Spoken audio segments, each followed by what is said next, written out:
எல்லோரும் இந்த வீடியோ பார்க்குறதுக்கு முன்னாடி இந்த பாக்ஸில் என்ன இருக்குன்னு சொல்லி கமெண்ட் பண்ணிட்டு போங்க. ஆனால் நம்ம வள்ளியை காணான்னு பார்த்தா இது இங்கே வந்து உட்காந்துருக்காங்க. என்னமோ அடைக்கு ரெடி ஆகிட்டாந்தே நினைக்கிறேன். ஆமாங்க, இன்னையோட பார்த்தீங்கன்னா 10 முட்டை போட்டுருச்சுங்க. அடைக்கு தாங்க உட்கார ரெடி ஆகிடுச்சு. நம்ம அடைக்கு வைக்கிறதுக்கு மண் இல்லைங்க, சளிச்ச மண் இல்லை, இதாக இருக்குது, கொஞ்சம் லைட்டாக கல்லாக தான் இருக்கும். இதை தாங்க நம்ம வைக்க போகிறோம்.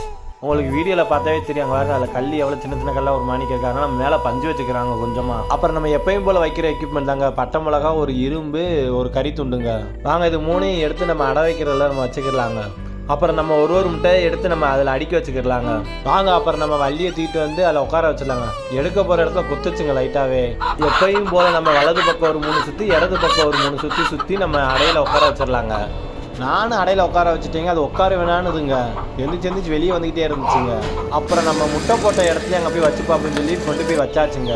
அப்புறம் ஒரு வழியாக அடையில் உட்காந்துருச்சுங்க. முட்டையை ஃபுல்லாக இழுத்து உள்ளுக்கு வச்சு அப்படியே அடையில் உட்காந்துருச்சுங்க.